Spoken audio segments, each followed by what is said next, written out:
तुम्हा सर्वांचं स्वागत आहे आपल्या न्यूज अपडेट या यूट्यूब चॅनलमध्ये।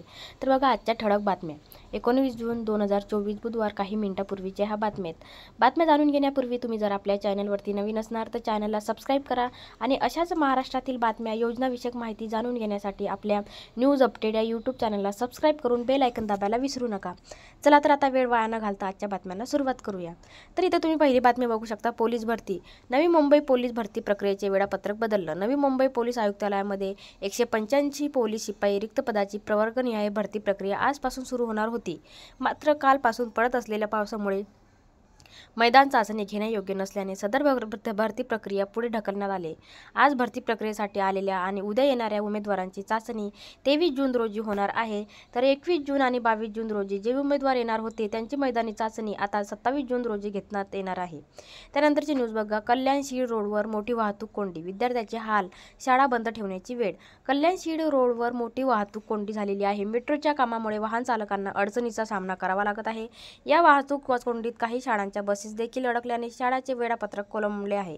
कल्याण-शीळ रोडवर मनपाडा येथे विद्यानिकेतन शाळेच्या बसेसचे वाहतूक कोंडीत अडकल्याने दुपारच्या सत्रातील विद्यार्थ्यांना सुट्टी देण्यात आलेली आहे। मेट्रोचे काम सुरू असल्याने या रस्त्यावर वाहतूक कोंडी होते, मात्र वाहतूक पोलिसांच्या नियोजन नसल्याने या रस्त्यावर वाहतुकीचे अक्षरशः बोजवारा उडलाय। त्यानंतरची न्यूज बघा, राज्य सरकारने लक्ष्मण हाके यांच्या आंदोलनाची दखल घेतली, गिरीश महाजन यांची माहिती। राज्य सरकारने लक्ष्मण हाके यांच्या आंदोलनाची दखल घेतली माहिती ग्रामविकास मंत्री गिरीश महाजन यांनी दिलेली आहे। येत्या 2 दिवसात सरकारचं शिष्टमंडळ हाके यांची भेट घेऊन त्यांच्यासोबत चर्चा करेल असं महाजन यांनी म्हटलं। त्यानंतरची न्यूज बघा, हमारे बाराह चित्रपटाच्या प्रदर्शनाचा मार्ग मोकळा। मुंबई उच्च न्यायालयाने दिले हमारे बाराह चित्रपटाच्या प्रदर्शनाला मंजुरी। चित्रपटात काही बदल करण्यास निर्मात्यांनी सहमती दर्शवल्यानंतर प्रदर्शनाला मंजुरी। बदल केल्यानंतर प्रदर्शनास हरकत न घेण्याचे याचिकाकर्त्याकडून मान्य। आज दुपारी 1:30 वाजता न्यायालय आदेश देणार। त्यानंतरची न्यूज बघा, मुंबई-गोवा महामार्गावर भोसले घाटात संरक्षण भिंतीला तडा, अपघातग्रस्त वाहने धडकून संरक्षण भिंत झाली कमकुवत। मुसळधार पाऊस भिंत खचण्याची भीती। रत्नागिरी जिल्ह्यातल्या खेडमधील भोसले घाट हे अपघात प्रवण क्षेत्र। भोसले घाटात आतापर्यंत 50हून अधिक अपघात। पावसाचा जोर वाढल्याने भेगा आणखी वाढून संरक्षण भिंतीसह महामार्गात आणखी भाग दरीत कोसळण्याची भीती। त्यानंतरची न्यूज बघा, नाना पटोले विरोधात भाजप युवा मोर्चा आक्रमक, मुंबई आंदोलन। भाजप युवा मोर्चाकडून वरळीतील जांभोरी मैदानात नाना पटोले यांच्या विरोधात आंदोलन। काँग्रेसचे प्रदेशाध्यक्ष नाना पटोले यांच्या विरोधात भाजप युवा मोर्चा आक्रमक। राज्यपाल नाना पटोले यांच्या विरोधात भाजप युवा मोर्चा आंदोलन करत आहेत। नाना पटोले यांचा फोटो जांभोरी मैदानात चिखलात टाकणार आहेत।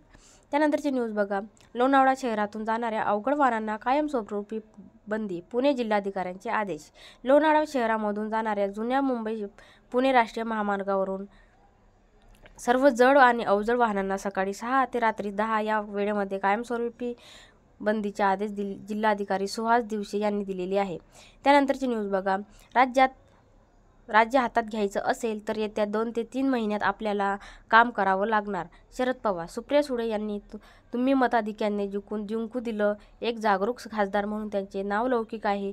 यांच्या कामाला तुम्ही प्रोत्साहन दिलं, तुमच्या पाठिंब्यामुळे हे यश मिळालं, अशा शब्दात शरद पवार यांनी मतदारांचे आभार मानले। आता विधानसभा निवडणुकीचाही विचार करा लागेल असं सांगताच राज्य हातात घ्यायचं असेल तर येत्या 2 ते 3 महिन्यात आपल्याला काम करावं लागेल असंही पवार म्हणाले। नंतरची न्यूज बघा, कंपनीची भिंत कोसळली, 1 ठार 5 ते 6 जण जखमी। त्यानंतरची न्यूज बघा, राज्य काँग्रेसचा भाजपचा मोठा धक्का, आमदार किरण चौधरी श्रुती चौधरीचा प्रवेश। हरियाणातील काँग्रेसचे ज्येष्ठ नेत्या आणि आमदार किरण चौधरी यांची मुलगी श्रुती चौधरी यांचा भाजपमध्ये प्रवेश। भाजप मुख्यालयात केंद्रीय मंत्री मनोहरलाल खट्टर यांनी उपस्थिती प्रवेश। काँग्रेस अध्यक्ष मल्लिकार्जुन खरगे यांच्याकडे काल चौधरी यांनी पक्षाचा राजीनामा दिला। आगामी काळात होणाऱ्या विधानसभा निवडणुका पाहता चौधरी यांचा भाजप प्रवेश महत्त्वाचा। त्यानंतरची न्यूज बघा, जालन्यात ओबीसी बांधव आक्रमक, पोलिसांकडून 37 आंदोलकांवर गुन्हे। जालना जिल्ह्यातील वडीगोजरी जवळ ओबीसी आंदोलकांनी धुळे-सोलापूर महामार्ग अडवला होता। यावेळी काहींनी टायर जाळून निषेध व्यक्त केला, त्यामुळे परिसरात काही काळ तणावाचे वातावरण निर्माण झाले होते। या प्रकरणी पोलिसांनी 37 जणांवर गुन्हे दाखल केलेले आहेत। त्यानंतरची न्यूज बघा, सांगलीत पोलीस भरतीच्या मैदानी चाचणीला सुरुवात, उमेदवारांची मोठी गर्दी.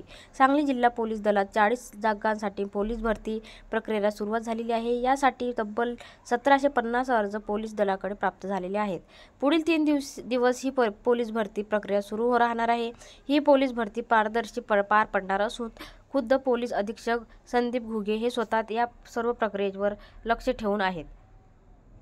तर ह्या होत्या आजच्या 19 जून 2024च्या काही महत्त्वाच्या बातम्या. अशाच महाराष्ट्रातील बातम्या, योजनाविषयक माहिती, शासन निर्णय, ब्रेकिंग अपडेट जाणून घेण्यासाठी आपल्या न्यूज अपडेट या चॅनलला सबस्क्राईब करून बेल आयकॉन दाबायला विसरू नका. चला तर भेटूया अशाच एका नवीन व्हिडिओमध्ये.